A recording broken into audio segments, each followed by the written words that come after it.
Ella was diagnosed with acute lymphoblastic leukemia on March 9th, 2018.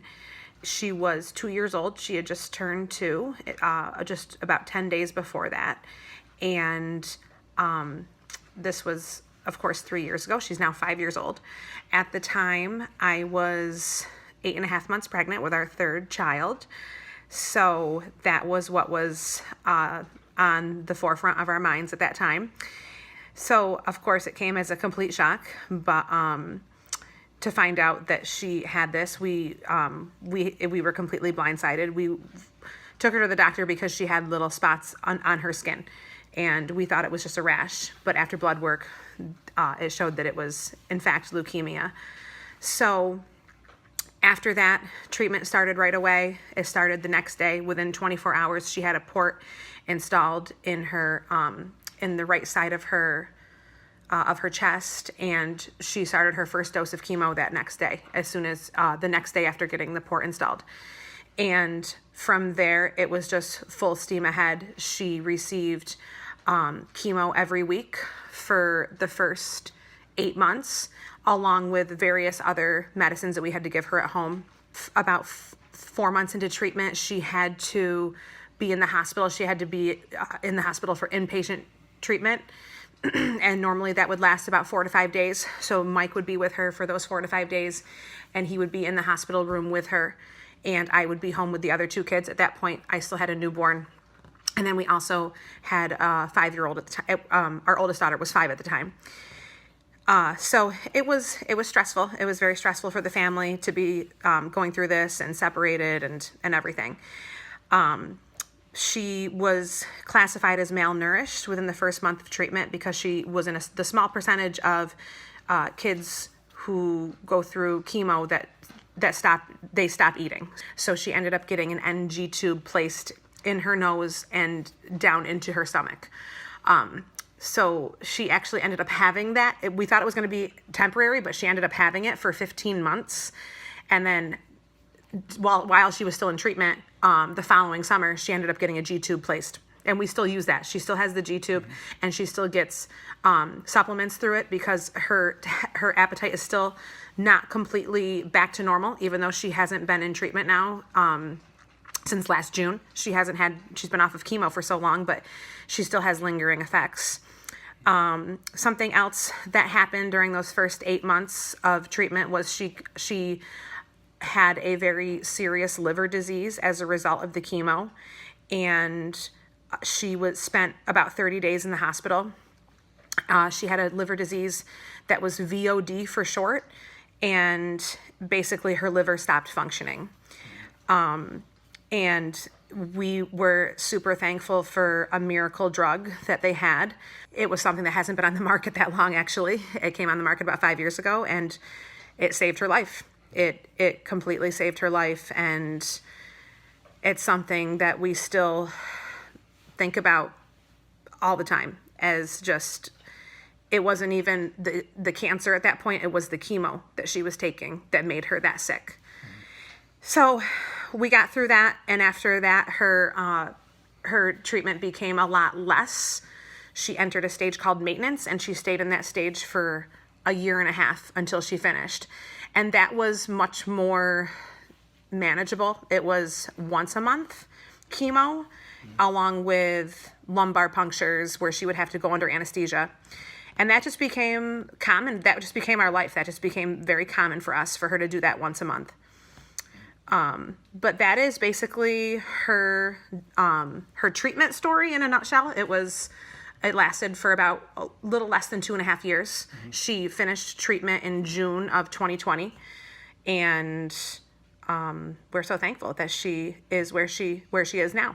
To say that the treatment was anything less than nightmarish is an understatement. I mean, it was very difficult, and when Ash talks about it again, and I relive every moment, every lumbar puncture, in that terrible time when her liver was shutting down. That was awful. That was the most nervous we saw the doctor, so that made us very nervous as well. But, on the flip side of every coin, there's some positives, and there was a lot of positives from day one happening while we were in the hospital those first couple days.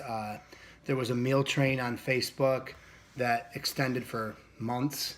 We were working at the same school at the time in Waterville, and the families and students and the school started fundraisers right away for us. Prayer circles, fundraisers, and when that was happening, we were told that people would fundraise. They kind of sit you down and tell you that people are going to rally for you, and they said that it's going to happen, and then it's going to shut down pretty soon, right after, and our fundraising went on for a whole year, which was really, really special, and we felt the love of anybody we've ever known. This local place that Valley Gymnastics, that our oldest daughter went to gymnastics. They did a big fundraiser. Our church, St. John's, did one. Colgate University. Colgate University volleyball sponsored Ella. Utica College basketball, women's basketball sponsored Ella. There's this organization I didn't know existed called Joseph's Experience in our area that takes care of people like us for life. Case in point, Ella rang the bell in June, and they brought a turkey over for Thanksgiving for us, and all the fixings. And it's it's little things like that and especially when you're going through it, that just mean so much because they happen unexpectedly, and those are the moments that really matter. Is when you're stressed, you're having a terrible day, or many days for that matter, and then someone shows up at your doorstep with something like that. Sure. And I can only hope that we can find opportunities to pay it forward when we see someone in need. I'm a little sad just thinking about when Ashley was talking about the treatment. It kind of put a little sadness on me, but I really can't stress enough how helpful people were. Just incredibly helpful in giving, and we had a Facebook page, still do, and people check in and people follow it and comment, and we put like milestone. She just turned 5. We put a little picture of her in front of a cake with a 5 on it, and and she's speaking of Ella, she is just such a little fighter. Like we have to talk about her. Like she's, everyone kind of knows that kid that just does what they want to do when they want to do it. Little Spitfire.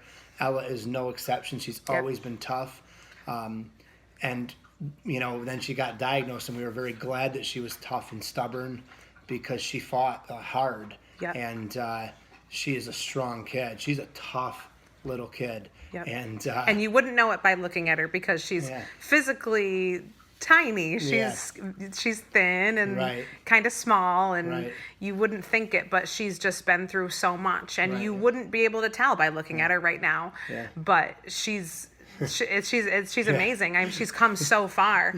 And I remember the first time I saw her run across the backyard, I was like, it was just last summer, I think. She was 4 years old, and she had never run before. And it's just moments like that you're just like, wow, like she did this, and look at what she's doing. Tough little cookie. And she, it was funny because when she was being treated, all the nurses and doctors would try to win her favor, and it took a good year before she started responding to them, just because she was so stubborn. And when they would come in, she'd say no. Her favorite word is no. Yeah. I really appreciate everybody who's helped her medical team, and we have therapists that are like family. She sees occupational therapy, physical therapy, speech therapy, and these people come into our lives. They come into our homes. They work with our kid and teach her how to talk again, walk again, and they've just been great, and they become family, and Ella likes them, and and I don't know, we're very lucky. There was a terrible day, that March 9th, 2018. It was a terrible day. It flips you on your ear, but it's afterwards, you just get through it with people and love and family. And speaking of which, we have another one right here. Ashley, we're really crazy. Yeah, so another one on the way. We have 3 girls, and this one's a boy. And that's a wrap for the Ryan family, but we're excited about that. Couple months. And Ella will be going to kindergarten this coming September, so we're really looking forward to that. She's made a lot of gains lately, and she just continues to just wow us all the time. So we're super thankful. Yeah, we are. We are definitely thankful, and that's our story.